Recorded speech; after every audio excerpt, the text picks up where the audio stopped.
Thank you, Bukola, Nathaniel, August, Carter, everyone else I mentioned. Thank you, MJ, for interpreting. It's a real honor to be here at QCF today because I think this conference has changed my life in so many ways. It's very weird actually to be on the stage. Usually I'm in the audience, and this will probably be the first and last time I'll be asked to speak on this stage.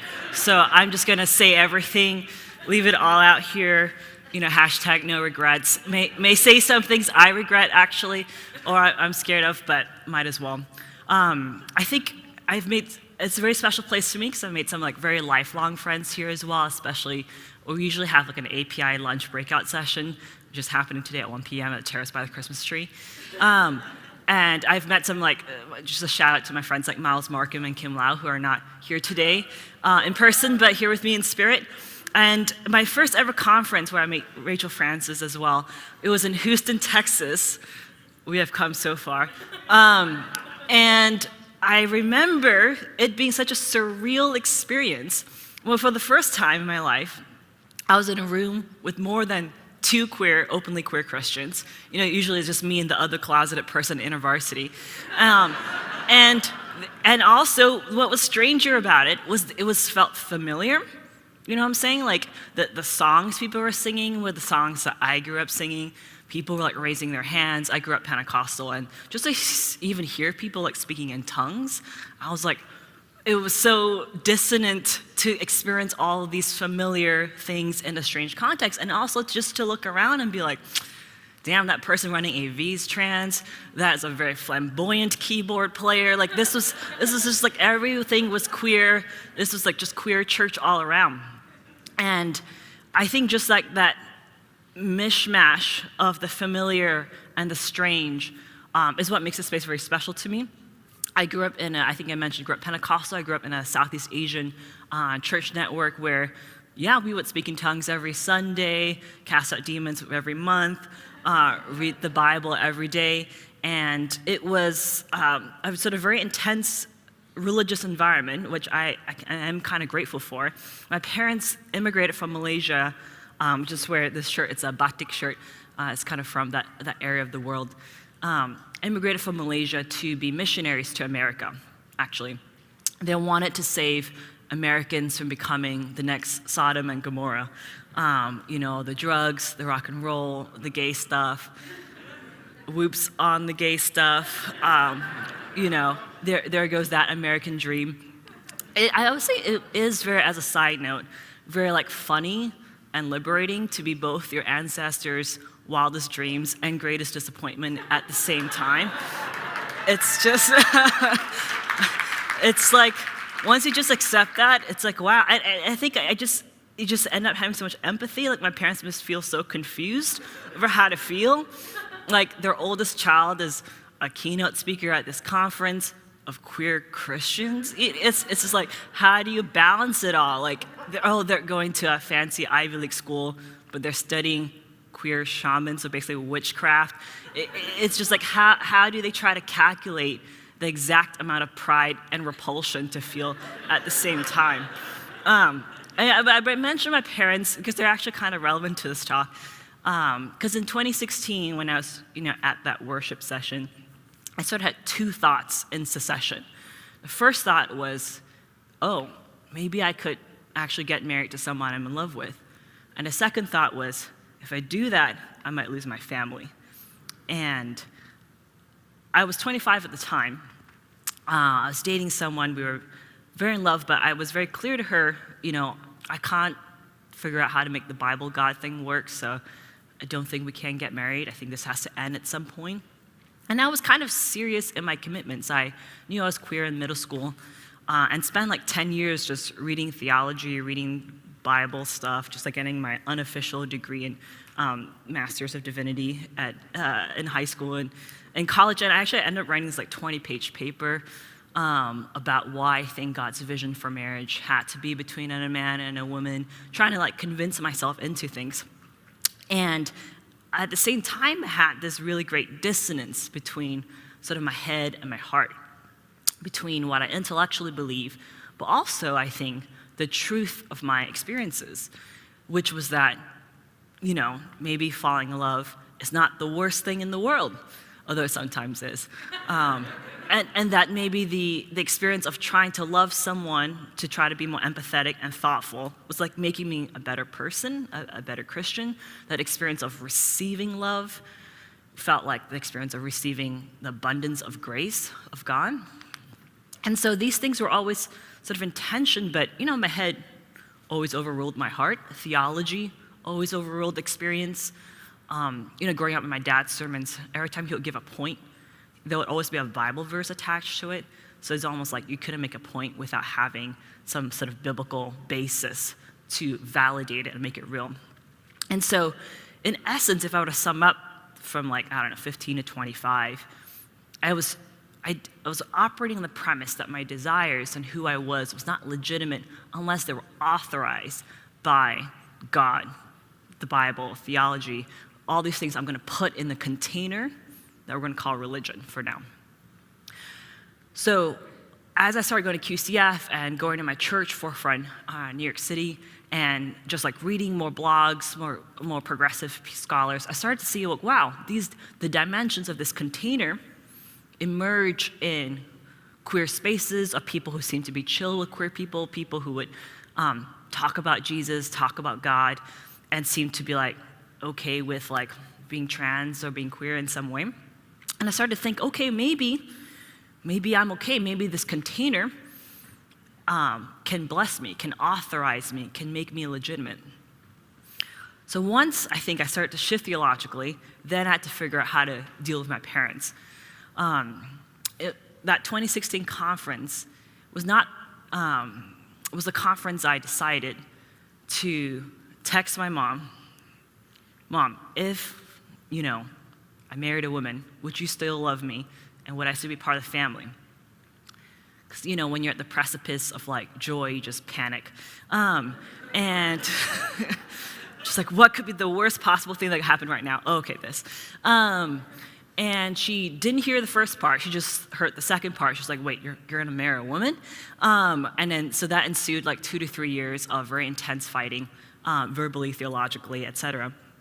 But it's hard to quite explain the significance of that moment, I think, to people outside of my family, outside of certain cultural experiences perhaps, because in America or in the West, when you come out, you name your desires, I'm attracted to this, I like this, you're sort of announcing who you are.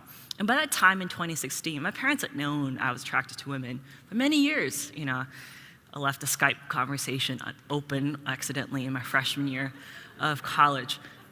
Good times. So, but to my parents, your desires are almost irrelevant. It's what really matters is what you're gonna do. And so, my mom, to my parents, it's okay, you want to play basketball instead of doing your homework? You want to do theater instead of studying for whatever exam? What does that matter? My mom, she loves English. She probably should have been an English major, but she studied chemistry to get a job in the sciences because it was practical. Does she want to read Shakespeare or does she want to eat food? You just do what you have to do. So to be I'm attracted to women, it's what is that? So what's the point here? What do you believe? What are your convictions? And so for them, coming out to announce what I desired didn't really matter. What really mattered was when I came out and said, actually, my beliefs are changing. I think the trajectory of my life is going to change. And yeah, that was a whole other story and journey. But after I left that worship session, after I texted my mom in 2016, I think remember walking out and seeing a line of people. I was like, why are people lining up? Oh, they're getting hugs. There's this beautiful initiative here where you can get free mom hugs. It's really nice. You line up, you get hugs from middle-aged women. And I remember thinking, oh, that would be really nice to get a hug. But then I was like, but personally, most of the I didn't see any Asian moms or women lining up, and I think everyone was white, actually. And so I kind of felt if I was lining up, like I said, just personally, I loved the initiative. Personally, I felt like I would be lining up to get adopted or something, like I was like an Asian orphan trying to be like, take me in. My parents are so homophobic. But, I mean, we're a much better place. Anyhow, it's still homophobic, but I just kind of had this like vision or this sense, like, if I walked through this door of myself, I would mean like leaving my parents and my family, which has particular significance. I mean, there's the whole like Confucian values thing, I guess, but it's also, my family moved around a lot. Our family is sort of like the one constant, the one anchor. And also my parents are sort of like the gatekeepers to like this land and culture that we had come from. Like they are there to translate between Chinese, Malay, Hokkien, Fuchao when needed to be. They know, you know, where the best ice cream shop to go when we go back home is to see our grandparents. They know how many blocks from my grandpa's house does uncle number 4 live, and they know like who to ask about our communist grand aunt who was killed by the police. You know, like, so all this stuff, they are our access points to all that. So to cut myself off from them felt like a branch just deciding to cut itself off from a tree. And it felt like choosing to be unmoored, to be unrooted, to be disconnected. And so this tree that I'm talking about, I was like, maybe that's how white people feel. This tree that I'm talking about, it was kind of like my next container. This tree of ancestry, culture, family, history. And so after, I think, that QCF conference, shortly after that, I then spent another 3 to 4 years, because I just do a lot of research, researching like queer Asian histories or sort of non-white histories and traditions at large. And I gave some workshops here at QCF even. And the basic thesis of all of it, one argument is that there's tons of gender and sexual diversity in many cultures around the world, and everything was really great until like white people came and, you know, introduced Christianity and colonialism, and now everyone is homophobic and transphobic except for, ironically, the white countries. And we can go back and forth in that historical argument. It's not like this place. I'm happy to get into the nuances and weeds with everyone. Can you draw a line from the past to present, all that sort of stuff. But when looking back, when I think about why it is I was so invested in that research, I think deep down I was trying to almost like mentally protect or preserve the image of my parents in my head. To say, well, they're good people. They want to be good parents. The people to blame is of the white church, the colonial church. Like, they are the ones who sort of took my parents away from me. And so, but then I had to really confront the question, which is, if this container, if let's say we looked in the archives and there are 0 queer people present, or queer people were present but they're just persecuted for all of history, would that change one iota of who I am? Would I be any less legitimate if I did not have this high and mighty container of ancestry or history to validate me? And I think you and I know that intellectually the answer is no, that even if I couldn't find any historical evidence, if I couldn't come up with any Bible verses, if I couldn't quote any theologians, you and I would not be any less legitimate or worthy or good. Now, thanks, good to clap, yeah. Of course it's good to like learn stuff, like I like learning theology, I like learning history, but it's really different to learn to obtain permission to exist versus to learn because you just want to learn more about yourself. You want to learn more about the world. You want to like bring together different parts of yourself to be whole. So, my friends, my family, if you feel like rejected by the church, the Bible, your entire ancestry, civilization, the good news is you are free.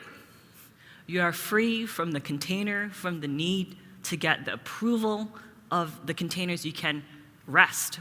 You can stop because you're still here. And you're still alive. Isn't that like a miracle? I could end now, but then the question, I'm actually at halfway through. The question emerges then, why am I here? Like, why am I on the stage talking to you? Because, I mean, if you're listening to me because nothing else going on Saturday morning, you don't want to listen, have fun, great. But I think if you're listening to me because I'm a person in authority, because I have these credentials that Bobby nicely read out, that I'm on this elevated platform with this really bright spotlight on me, and QCF, the authorities that have designated me with authority to speak on behalf of this container that we call God or truth and Bible. If you're listening to me for that so that you can feel okay with yourself, that I'm just telling you don't need me. So what I'm saying may sound a little heretical, because I, in some ways, have just questioned, for some people, the entire premise of preaching, or what have you. But I'm actually going to argue that what I'm saying is quite biblical. Surprise twist. Bring in the Bible at a Christian conference. But actually we are going to talk about it. So in the book of Acts, you see the early followers of Jesus very much in tension, because lots of things are changing and in flux. And this community has their own containers as well.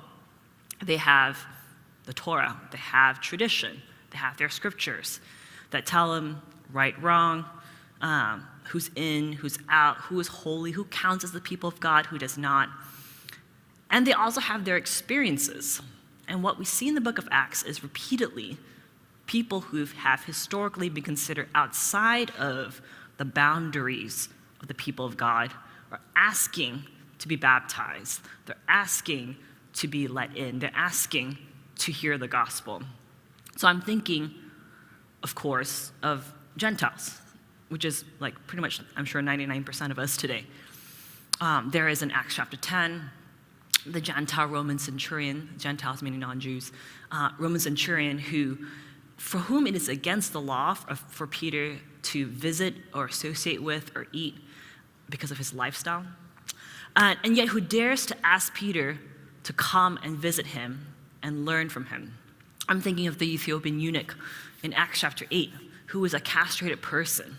And in Deuteronomy 23, it says anyone with crushed testicles, basically, cannot enter the assembly of the Lord, cannot be part of it, because this person, who arguably is genderqueer in some way, cannot participate in the biological reproduction of the family. And so, but yet we see this Ethiopian eunuch dare to ask Philip, who is one of the disciples of Jesus, hey, here is water. What prevents me from being baptized? And all of this between the centurion and the eunuch causes a huge amount of tension for the followers of Jesus. Because they say, wait, if we let them in, what do we do with all the laws that say they cannot be let in? We aren't even allowed to eat with them or go inside their homes because they have different practices and lifestyles. But in each case, they choose to immediately, basically, baptize the eunuch and the centurion, and they are received into the people of God. And I want to elaborate on why, not just by why, but, I want to elaborate on how this happens, how does this not happen? Because if you look at the verses quite carefully, and I don't have slides because I don't have a good reason, so you just have to listen to me very carefully. When Peter and Philip, when they see the Roman centurion, when they see the eunuch, they change their minds because of, I think, two main things. One, they have an encounter from an angel. They have an experience with God who comes and says, go and minister to these people. And they see the Holy Spirit being offered and gifted onto the centurion and his family. So it's the point when Peter says, surely no one can stand in the way of their being baptized with water. They have received the Holy Spirit just as we have. So for the first time, Gentiles, non-Jews, enter into the covenant of the people of Israel without having to change a lot of their Gentile ways. They don't have to be circumcised. They don't have to keep kosher. They don't have to follow the Sabbath. Sabbath's a big deal Ten Commandments, circumcision, also a pretty big deal. Moses almost gets killed because he is not circumcised. And so the Gentile entrance into the covenant transforms the covenant. It transforms the laws around who is in, who is out, what is wrong, what is right. And so how does this happen? I want to highlight it, like I said, by how it does not happen. It does not happen by Peter and Philip saying, hold up, we've got to pause. We got to gather a research committee to study the Torah, see if there's ways we can reinterpret it to make you included in it. And then we're going to call a general assembly, and we're going to do a little vote and see how y'all are feeling about including these people. And then maybe in 2 years' time, we can have a conversation about your baptism. I think they just say, wow, the Holy Spirit is at work in your lives. Who are we to stand in your way? And what this means is so profound. Thank you. I think it's really profound too. Because it means that the experiences of our lives matter because they are the data set. They are the text by which we can discern and read the movement of the Holy Spirit. It means that we can actually trust ourselves. We can actually trust our judgment to discern, hey, I think the Spirit is moving in this way. And we are authorized by them. We are not, we can, if our experiences don't fit the containers, we can go back and revise the containers so that they do fit our experiences. And this is a really profound point that goes way beyond the LGBTQ stuff. Because I've gone to so many arguments in the past. I don't do these anymore. But I got into so many arguments in the past where, someone would cite the Bible. And then you say, well, based on the experiences of people, what exactly is being wrong is wrong or harmful or hurtful about coming out and being gay or being trans? In fact, data seems to show that when people accept themselves and don't feel shame and stuff like that, they're less likely to commit suicide or less likely to be depressed. And over now, I would just get shot down because I would be citing experiences, right? I wouldn't be citing the Bible, I wouldn't be citing theology. But I think if we take the Bible seriously, we see that it gives us a model for how to interpret itself. It tells us that our experiences matter. It tells us that we are here as Gentiles because we come from a tradition that chooses to honor the weight of our experiences over the containers that would restrict them. We come from a tradition that would rather explode and transform the preset containers than deny the truth, the reality of what we're experiencing. That is, if you are a Gentile person today, that is the tradition we come from. And so to deny the inclusion of queer people in the church is to deny who we are and where we've come from, to deny the validity of our experiences in favor of sort of abstract containers is, and this is a longer thing, but it really is to opt into a sort of Enlightenment colonial religion. So the implications of what this means, I think it's not just that our lives as queer Christians matter. I think it's that the lives of all peoples matter, the lives of colonized peoples matter, the lives of people who aren't Christian, aren't part of the church matter, because all these experiences are ways in which the Holy Spirit can move. Because if there's anything the book of Acts teaches us, is that the Holy Spirit can be at work in the lives of people whom we consider outside of the church. And so these experiences can transform us and can teach us. And I think that's ironically, even though I'm sort of making a somewhat pluralistic argument, ironically that is why I'm a Christian today, because you could argue that religion, all of this, is just another exercise in outsourcing permission to another container so that we can live our lives. And we can have that conversation. But there are these threads in Christianity, like I mentioned in the book of Acts and elsewhere, where if you keep sort of pulling on them, you keep following them, you see that they lead you out of the container. And I think that's kind of a beautiful thing. So I want to conclude and end on some questions to reflect on. What would your life look like if you did not feel you had to get permission anymore? How much more free time would you have if you weren't in defending mode or explaining mode or reacting, trying to get the approval of this container or that container, like maybe you wouldn't even be here. Maybe you'd be like creating art in some way. Maybe you would drop out of seminary and you would just go surfing more often. Maybe you would like have less arguments over social media and with family members, and just spend less time explaining yourselves. Because the idea that if we can just, and this is really just for me, articulate yourself well enough, just have the clearest argument, have just the most lucid theological framework, then maybe you would be okay, maybe I would be okay, maybe we wouldn't have to lose our relationships. But sometimes just loss is just part of it. I'm going to go back to the Bible real quick. Jesus in Matthew 21 quotes Psalm 118:22. The stone the builders rejected has become the cornerstone. So the cornerstone, I had to look up on Wikipedia for this very important fact, is sort of stone by which you built the rest of the building. It's sort of like the first stone you laid down. And every other stone is sort of built in alignment to it, if that makes sense. And it's so important that I think in some cultures and customs, you would even sacrifice an animal and bury it underneath the stone or have the blood flow on the stone, because it has to give strength and stability to the entire building. It anchors it. So if a stone is a little bit out of lines, it's not straight, it's a little tweaked, a little crooked, a little queer, it gets rejected, because it's not a good cornerstone. And so the question is, when the building, the edifice, the container in which you have tried to build your life rejects you, and you have no choice but to leave, you could either try to squeeze yourself back in and find a way to fit in with the cornerstones, or you could just be the cornerstone.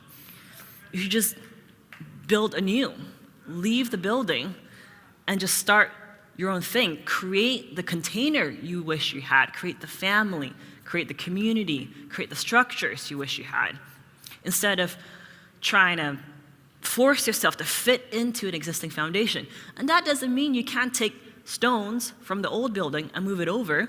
You like this part, you move it over. You like some of your relatives, you bring them in. It's like, here we go, mishmash. But the key point here is that it's not about inclusion. You're not trying to include yourself into this messed up building. You are turning, to quote this guy named Rahul Rao, we are turning our exclusion into a repudiation of inclusion. So, and I think that's what Jesus sort of did, right? He was sort of the cornerstone that was rejected. He was branded a criminal. He did not fit into society properly. He was executed, and so he started his own community. He told his little community of misfits, you are now each other's brothers and sisters.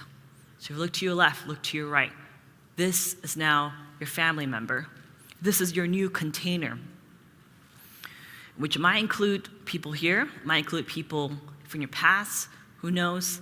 But I want to sort of end by thinking about who is in this container for you. I don't know if it's helpful to close your eyes and meditate on it. This is really the last 30 seconds. But in this container, whatever is in it, or whoever is in it, you are held. Who might you imagine? Maybe it was like a mentor from the past. Maybe it was like a really good friend. Maybe it was a book whose author you really like vibed with. Maybe it was a movie. This is a beautiful quote by, honestly, someone I forget, who was like, part of the project of queer ancestry sometimes means claiming people as ancestors who might not recognize you as descendants.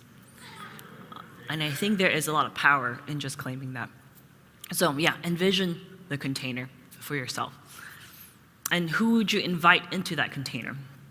But whatever it is in this space, in this container, we look out for each other. We advocate for each other. We would never let anyone be treated less than what they deserve. In this space, we are whole, we are legitimate, we are free, we are more than enough. There's no need to like chase anymore. We can just like rest and be. So I'm excited to hear and learn, maybe if I have the honor of doing, like what new art people will create, you will create. What new possibilities we create when you give up playing defense and you just give up living in reaction to other people and you just be like, okay, what am I gonna do? How will I live my life? Thank you for having me today.